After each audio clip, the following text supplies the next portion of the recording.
Alright, so it's about that time I do another game collection video, because I've gotten some new ones, and I'm pretty sure all these are new. I can't exactly remember what I did in the old ones, but I'm pretty sure I got these. I might have missed a couple, like DS games. I don't know, but anyway, start off with the Xbox games, the biggest set. We got WWE All-Stars, which is arcadey kind of wrestling game. Choose from the classics, the legends, you know, like there's The Rock, Hulk Hogan, the Macho Man Randy Savage, Ultimate Warrior, and then you got the what they call the All-Stars, of people that are still wrestling, basically. Because some of them are basically legends that, you know, haven't stopped yet, like Undertaker and Kane, but there's John Cena, there's Kofi, who I don't care about. I wouldn't even know who that was if I didn't play this. Randy Orton, Rey Mysterio. Let's take a look at the back. But it's a pretty fun game. You have a health meter, basically, and you almost always win matches by KO. I just got a text message, that's what that was. But the moves are like over the top, you know, like doing a 20-foot high Stone Cold Stunner, shit like that, like you would play with the figures when you were little. I know I did like 60-foot high Stone Cold Stunners with my old action figures, but it's a really fun game. It's pretty good. I mean, it's simple, but it's got kind of a deep gameplay to it at the same time. So, you know, and the characters actually look like action figures. They're super overbuffed. Like they all used roids, like the Ultimate Roider there. Here's Brink, the game that got super fucking hyped and then just kind of blew dicks when it came out. Got a low rating on every game site, around the 6. I don't know why. I mean, sure, it didn't live up to the expectations, but I didn't expect it to be much, because I just never expect first-person shooters to be anything more than a first-person shooter. But Brink, you create your own character. You got a good guy side and a rebel side, and those are the two campaigns, and you just go through and shoot shit, and you got objectives. Like, it's a class-based game. Like, there's a medic, there's a soldier, there's a what was it? Fucking an engineer. Almost like Team Fortress, except not nearly as well done. You know, this game tries, and it does a decent job, but it doesn't hit the nail on the head, I guess you could say. But it's not bad. It's just that everyone thought it was going to be amazing, and when you overhype something, it just truly lets you down. So I didn't overhype it, so you know, I still own it. I'm not gonna get rid of a $60 game just because it's not the best. Bionic Commando, got it for a whole $9 there, as you can see, pre-owned. It's a very good game. It just, you know, basically the people that really love the old Bionic Commandos were disappointed because it wasn't the exact same game. But I thought it was good, you know, I had fun with it. You can unlock his classic costume from the old Commandos. It's fun swinging around and shooting shit, using your arm to like kick people and throw shit at them like cars and whatnot. This game gets really good towards the end because there's an epic ass boss battle at the end of it, but very good. I like it. And to be honest, Brad Spencer here, he's one of my main characters in Marvel vs. Capcom 3. So, Portal 2, this I would nominate as one of the games of the year. I would put this up there. This game is expertly written, the gameplay makes you think it's fun, and to beat all, there's even co-op where you get to, you know, do all the shit with your friend, and that's super awesome. And I beat the campaign, I beat the co-op. So, yeah, and it's got all kinds of new things like jails and air tube vents, whatever. It's got a really twisty-turvy storyline. At first you're like, oh, okay, and then it's like, oh shit, what's going on? And then it's like, oh, okay, we're good again. And then it's like, oh shit, what the fuck just happened? I don't know. It's very good. And it seems like the end to the Portal series, but unless they bring in a new character anyway, but you know, it's fun. Co-op mode, you play as the robots. You play as the girl in single player. There's all kinds of secrets in it, but I've only found a few. Lego Star Wars 3. I'm always a fan of the Lego series. The only one I never really played was Indiana Jones. I loved all the Star Wars ones though, and I do have the Batman. I plan on getting the Pirates. But Lego Star Wars 3, it goes over the Clone Wars series that's on TV right now. That cartoon with the 3D animation. This is pretty good. It's the best of the Star Wars series actually. It's got all kinds of new characters, all kinds of, it revamps all the old ones like Grievous. He's even cooler than before, which is hard to believe. Yoda doesn't do that annoying ass hop thing no more with his lightsaber out, which is fantastic because that just, the noise it made, it was annoying. It shows Vader for some reason. I'm sure you can unlock him. You can unlock old characters. They're pretty much the mini kits in this game. And once you get all the mini kits, you build a character and you can buy them. You can create your own character, but it lacks my favorite alien. So, are you really gonna make that noise till I answer the thing? That's annoying. But it's fun. It's got some new strategic things. It's got flying around hubs. It's generally good. It's tougher than the old ones because it's not as it doesn't tell you everything to do basically, and you can get kind of lost. But, you know. And then the big one, boy does she have some weight, L.A. Noire. Scoot these over, put L.A. Noire here. This game, I've been playing it, it is fantastic. It's a very good Rockstar game. But, it may be sandbox, but don't expect it to be like Red Dead or Grand Theft Auto. It's definitely its own genre of game, like those two games are. You go around as Cole Phelps, the dude on the front there. He's solving murder cases, rising through the ranks, you know. He's a good cop with a checkered past. I had a big what the fuck moment last night while playing this game. It really took a turn. It gets way better as the game keeps going. There's chases on foot, chases in cars, action, suspense, drama, you know. It's just very awesome. And it even ties in with some of the cases from the real 1940s California, Los Angeles, like the Black Dahlia case. So that's cool. And it's 3 discs. Move that a second, I'll tell you about that. 3-disc game. I'm on my 3rd disc. So it's pretty big. On PS3 it's only 1 disc because Blu-ray is the way to go, and Xbox needs to figure that out. I shouldn't have to insert a disc to keep playing a game. That's from fucking PS1 days. Damn it. But since I pre-ordered at GameStop, I got the Naked City case, which I've already done. It's a Vice case. And I'm on Arson, which is the last rank. Which was very good. I liked it. It's different, and you got to see some of your old partners. In this game, you get all kinds of partners. Fuck, there we are. And this is the other thing I got for reserving, or if you just buy it at GameStop while it's new anyway, the Badge Pursuit Challenge. You go around these landmarks looking for a little badge, and there's 20 of them. You get all 20, and you unlock a costume that lets you hold more ammo. And that's basically what they look like, the badges, except they don't say L.A. Noire. And I thought this is cool. They give you these little film strips. And basically, you're supposed to find the location on these film strips. I know it's fuzzy. I don't... Focus, please. It's not going to focus. No. Well, anyway, it's kind of like the negatives for film, and you gotta go around these places. Like, you got an eye at them. This one's upside down. And you gotta, like, figure out where this place is. Like, I actually recognize that one on the right, actually. Huh.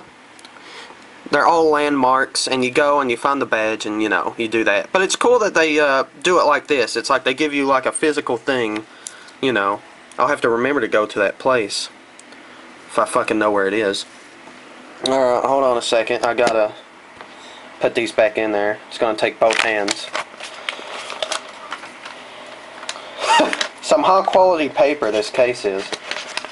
Of course those are fake, you know, film negatives, but you know, it's cool. It's still neat, you know. put it in here.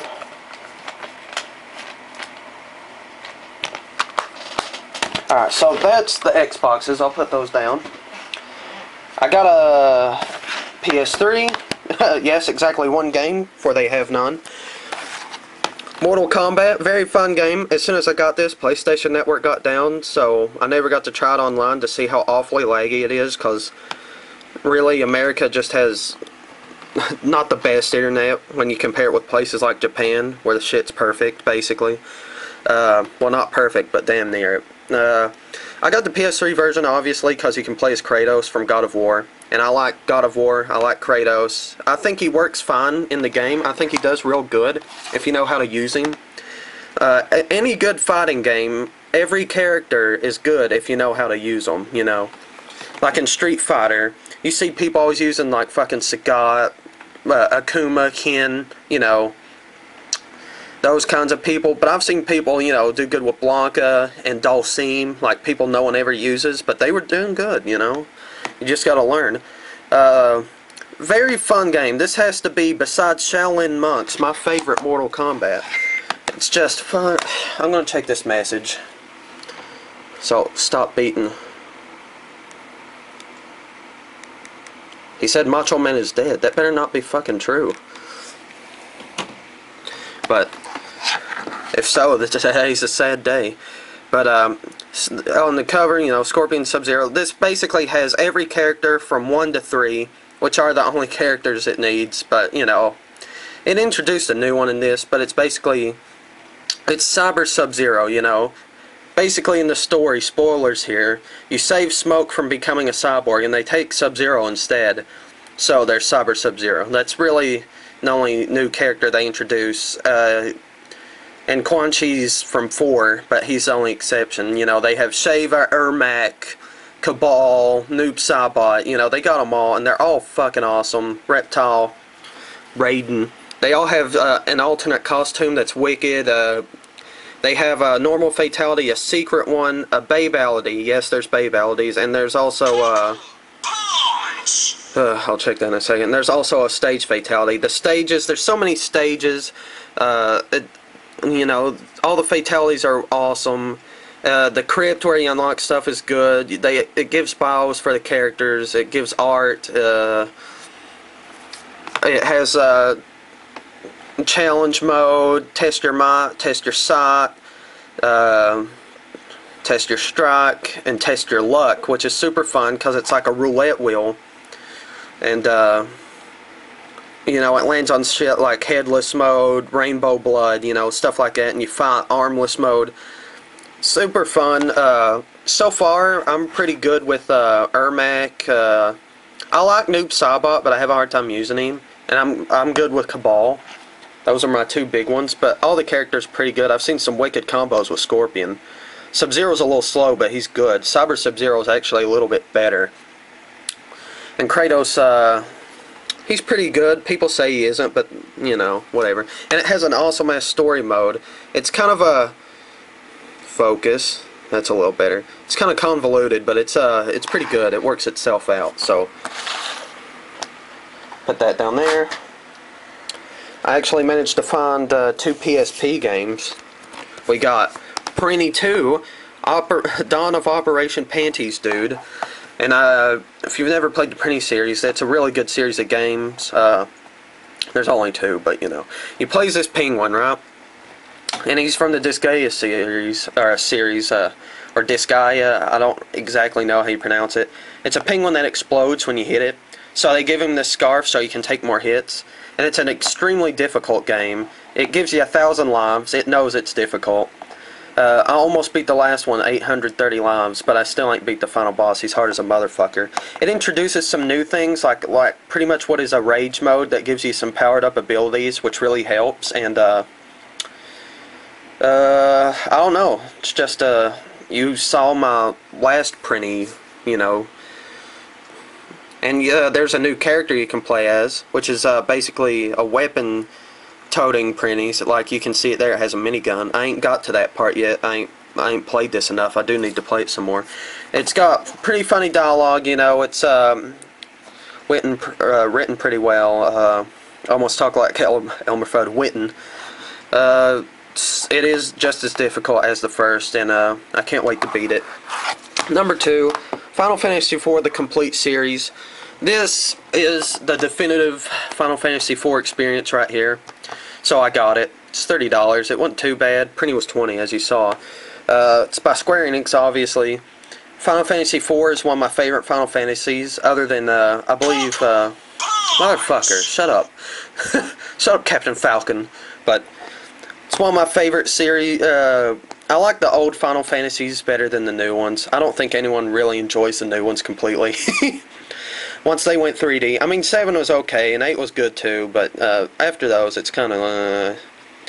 But I think 6, whichever one had Kefka, was also one of my favorites. But the complete series, it comes with Final Fantasy IV, Final Fantasy IV: The After Years, which was exclusively on the Wii console as download until now.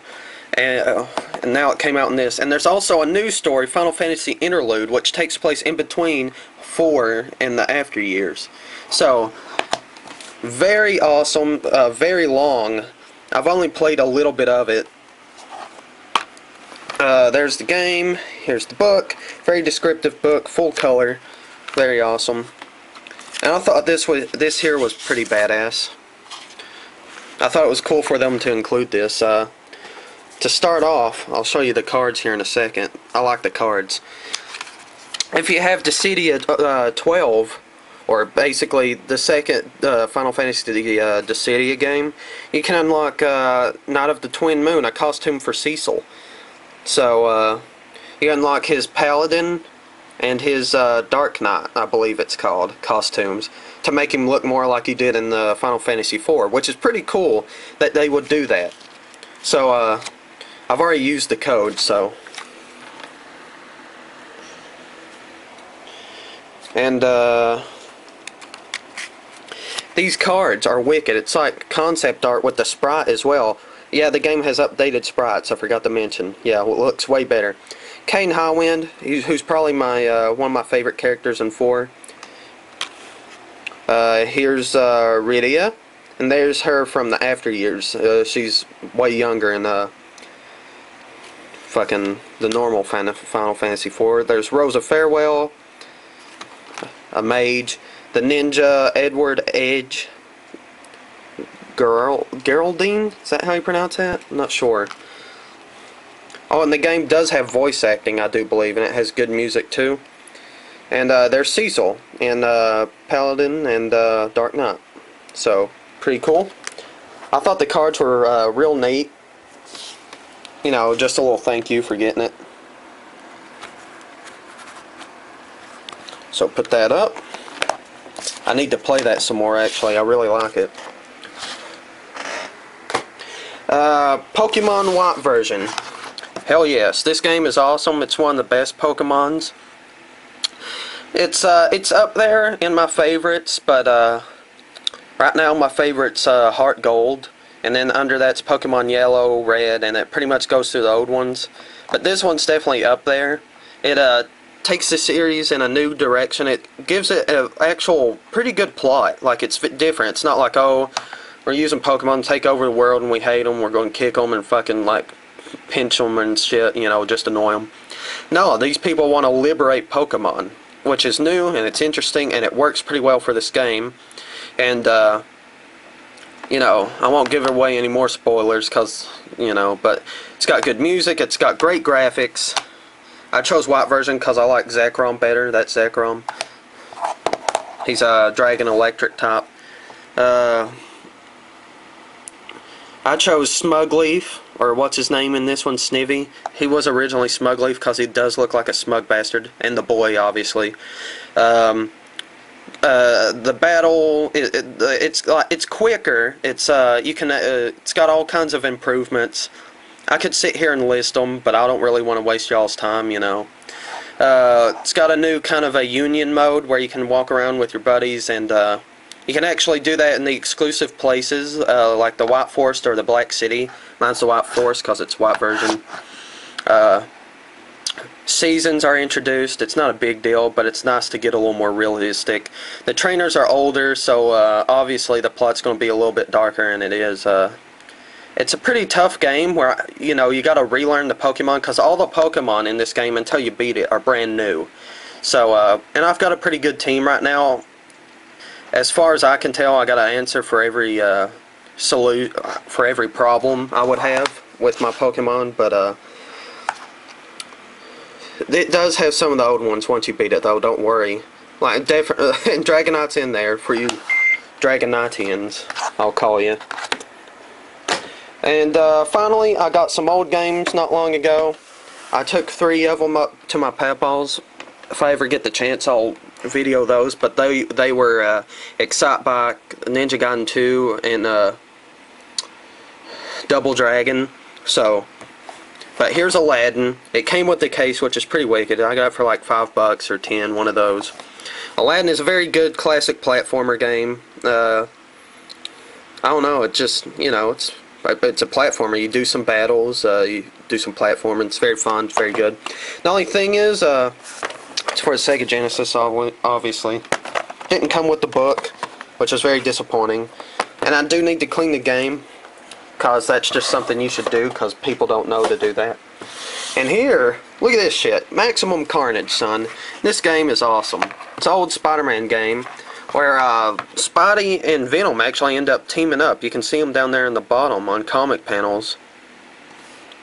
This game's rated mature 13. Wow. I wish it would focus. There we are. My camera doesn't agree with the lighting in here. And your ultimate goal is to take down Carnage.